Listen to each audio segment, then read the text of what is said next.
하나님 말씀 나누겠습니다. 자, 먼저 우리 좌우옆 사랑을 인사 나누겠습니다. 주님의 이름을 환영합니다. 주님의 이름을 환영합니다. 잘 오셨습니다. 잘 오셨습니다. 예, 우리 다시 한번 고백할까요? 주님의 이름으로 사랑합니다. 주님의 이름으로 사랑합니다. 네.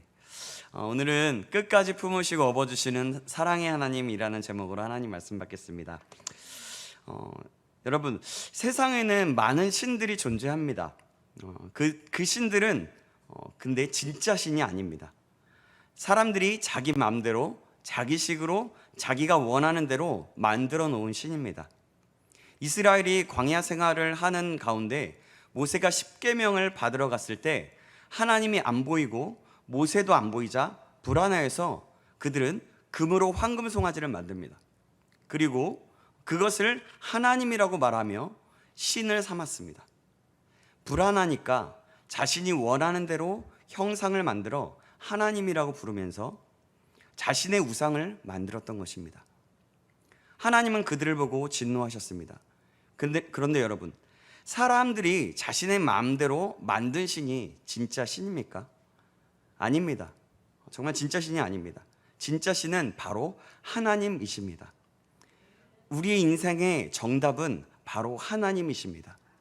우리는 때로는 너무 느린 것 같고 기다리기가 힘들어서 제멋대로 살아갈 때도 많지만 하나님은 우리를 향한 놀라운 계획을 가지고 계시고 우리의 삶 가운데 그 뜻을 이루시기 원하시는 분이십니다.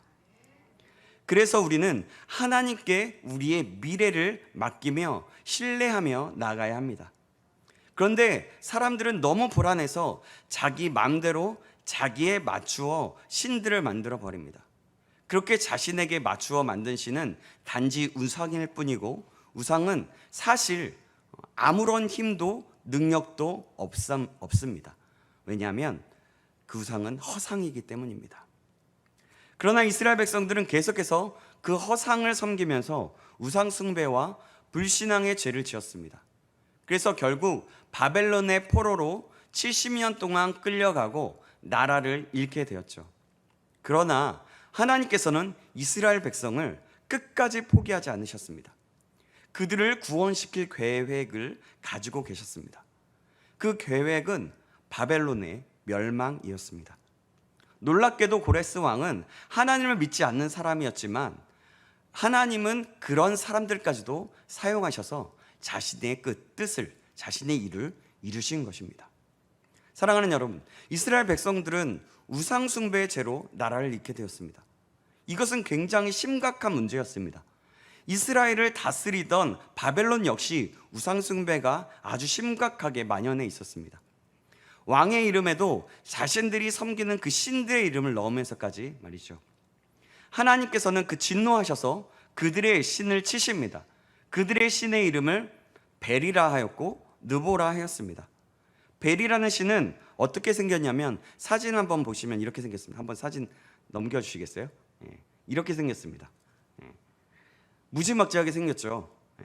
좀 웃기기도 하고 좀 굉장히 괴물스럽고 악하고 강해 보입니다. 또 느보라는 신도 한번 보시겠습니다. 한 장 넘겨주시면요. 이 박물관에 되어 있는 것 같은데 이런 식으로 생겼습니다. 느보라는 신이. 여러분 어떻습니까? 넘겨주시면 됩니다. 형상화된 참 우상 참 별로죠. 그런데 그들은 이런 어떻게 보면 우스꽝스럽고 무서운 우상을 숭배합니다. 이것이 뭔가를 지켜줄 것 같고 책임져 줄 것 같았던 것 같습니다. 참으로 안타까운 일이죠. 바벨론의 그 마지막 왕인 베사살 왕도 벨이라는 단어를 사용했고 느보는 벨의 아들로 학문이나 천문학을 상징하는 우상입니다. 느보의 이름을 딴 왕이 바로 느부갓네살 왕이었습니다. 자료를 보면 그 신상의 높이가 5.4m나 되었다고 합니다. 그때 당시에는 어떤 절기가 되면 가축들이 끄는 그 큰 수레에 거대한 그 신상을 신고 도시를 돌아다니면서 축제를 벌였다고 합니다. 그럴 정도로 그들의 삶에는 우상이 만연해 있었습니다. 그냥 우상을 숭배하는 것이 축제였고 삶이었던 것입니다. 그것이 참 심인 것처럼 말이죠.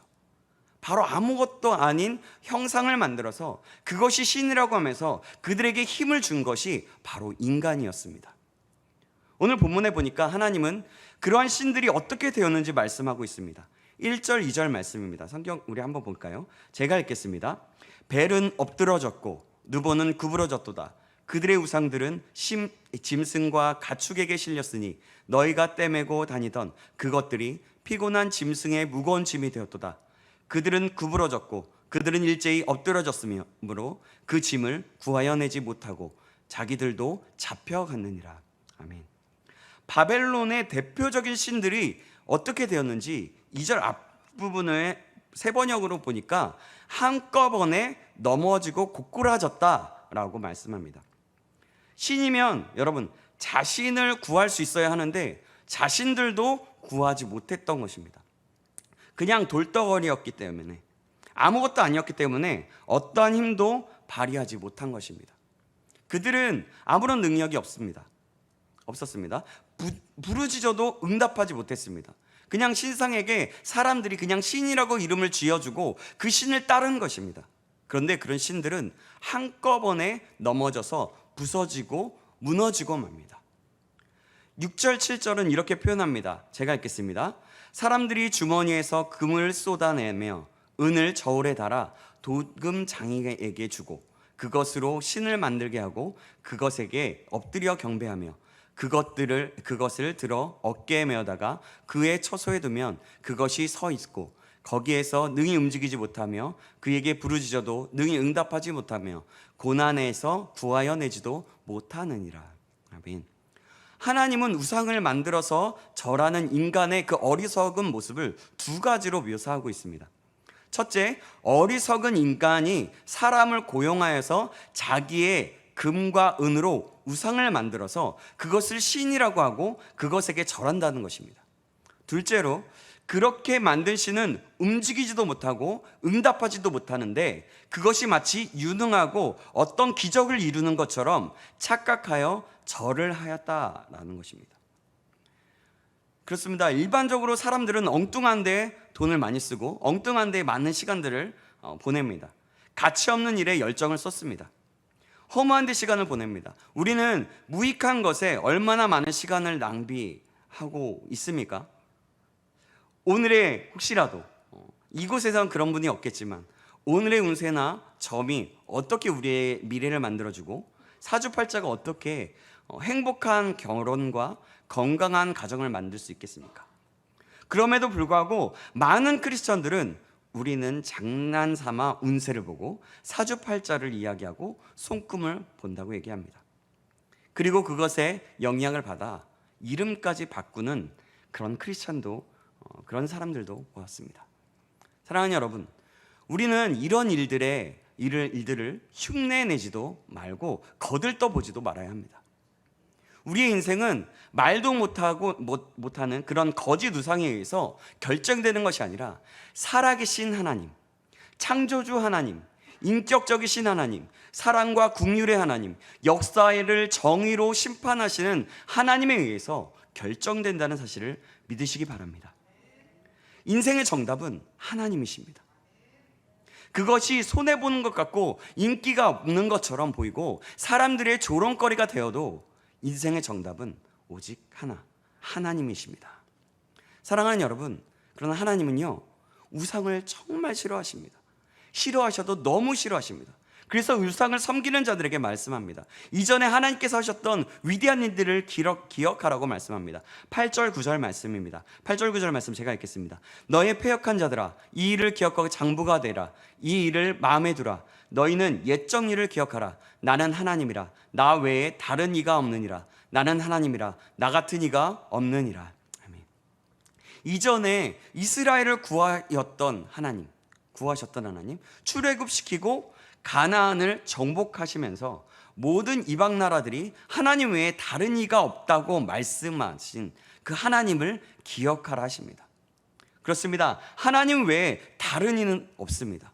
하나님이 바로 답이신 것입니다. 하나님만이 진리이며 유일하신 왕이 되십니다. 그렇다면 여러분, 우상은 무엇입니까? 우리 지금 현실의 우리의 상황들 속에서 우리의 삶 속에서 바라보는 우상은 뭘까요? 그것은 뭐냐면 하나님보다 더 사랑하는 것이 우상입니다.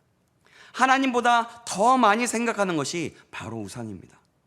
요즘 우리 시대에는 형상화된 우상은 점점 힘을 잃고 있습니다. 반면에 점점 보이지 않는 것에 비중을 둡니다. 그래서 보이지 않는 우상을 만듭니다.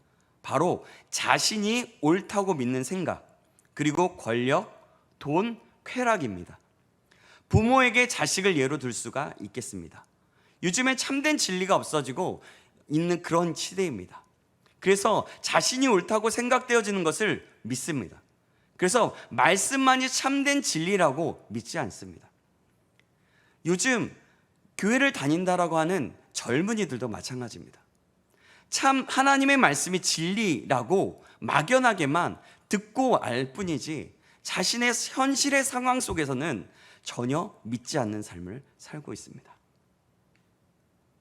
또한 일반적인 사람들은 권력을 갖기 위해 노력합니다. 그리고 돈을 갖기 위해 노력합니다. 오죽하면 한동안 여러분 때인지 모르겠습니다. 저의 어머니 때인 것 같은데 개처럼 벌어야 한다고 하지 않았습니까? 돈을 벌기 위해서는 몸까지 파는 시대가 지금 이 시대입니다. 그리고 그것을 알바라고 이야기합니다. 쾌락을 얻기 위해서 혼의 관계에서도 성적인 관계를 맺기도 합니다. 사실 가장 큰 것은 돈이죠. 왜냐하면 돈만 있으면 그 모든 것이 다 되니까요. 자식도 마찬가지입니다. 내 몸으로 낳은 자식이 하나님보다 먼저 될 수 있습니다. 그것이 바로 자식이 우상이 되는 것입니다. 사랑하는 여러분, 우상이 판치면 인간의 도덕성이 망가지게 됩니다. 그리고 도덕성이 망가지면 정치가 망가지고, 정치가 망가지면 경제가 망가지고, 경제가 망가지면 사회가 붕괴되게 되어 있습니다. 바벨론은 이런 일 때문에 무너지게 됩니다. 여러분, 정말 이 세상은 마치 바벨론과 같이 되고 있습니다. 아니, 지금 이미 그 시대는 와 있습니다. 우리는 이 시대에 살아가면서 이러한 보이지 않는 유혹에 넘어지기가 얼마나 쉬운지 모르겠습니다. 그래서 우리는 날마다 점검하며 모든 것의 해답이 되신 하나님 아버지 앞에 몸부림치며, 하나님의 말씀 앞에 몸부림치며 그 말씀을 적용하기 위해서 나아가야 하는 것입니다. 하나님을 의지해야 합니다. 우리 모두가 그런 사람이 되기를 주님의 이름으로 축원합니다. 아멘. 그럼 우상과 반대로 살아가는 살아계신 하나님을 섬기는 사람들은 어땠을까요? 하나님을 섬기는 백성들은 망하는 것 같지만 흥했고, 죽은 것 같지만 살아났고, 없는 것 같지만 일어나게 되었습니다. 하나님을 경외했던 사람들에게는 다시 회복되는 역사가 있었습니다.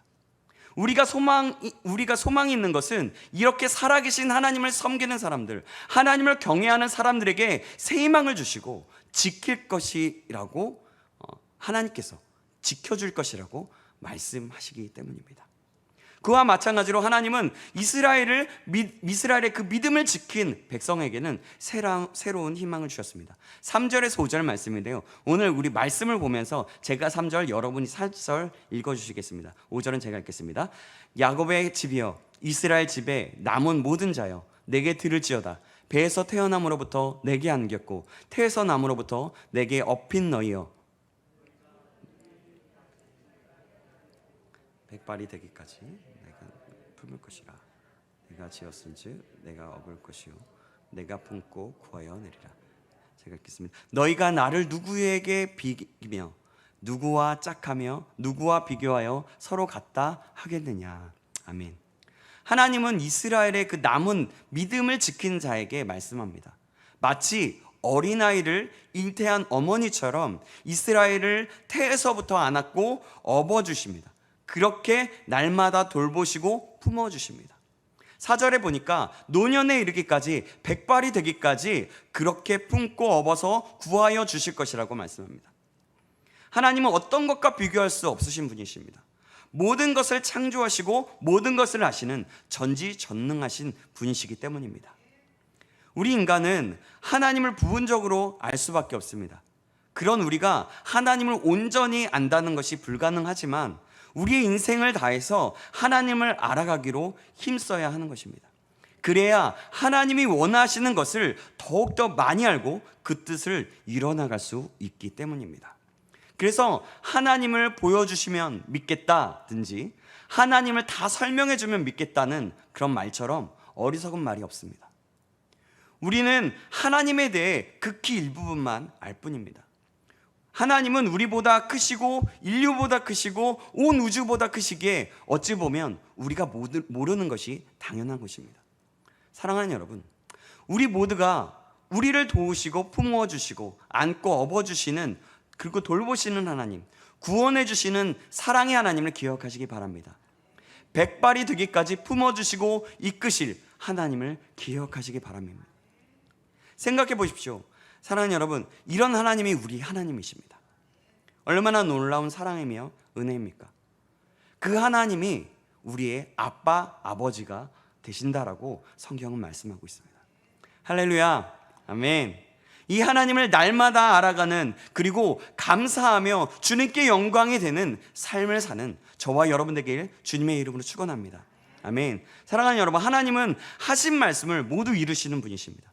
하시기로 결정만 하시면 바로 하시는 분이십니다. 이스라엘에게 구원을 베푸시고 우리에게 구원을 베풀어 주실 분이십니다. 하나님께서는 믿는 자들에게도 말씀하셨지만 우상을 숭배하는 자들에게도 오늘 본문을 통해서 말씀하십니다. 이 말씀을 하신 이유는 무엇일까요? 그것은 바로 하나님의 말씀을, 이 하나님의 말씀을 듣고 사랑하는 자가 끝까지 믿고 따르라고 하시는 것이고, 또 믿지 않는 자들에게는 이 말씀을 듣고서라도 하나님 앞으로 돌아오라는 그런 말씀인 것입니다. 사랑하는 여러분, 우리의 인생의 정답은 하나님일 수밖에 없습니다. 그 하나님은 끝까지 안아주심으로 품어주시고 업어주시는 사랑의 하나님이십니다. 이것이 끝까지 버리지 않으시고 돌아오시기를 바라시는 그 하나님의 긍휼과 사랑이십니다. 하나님이 이렇게 세심하게 말씀하시는 분이십니다.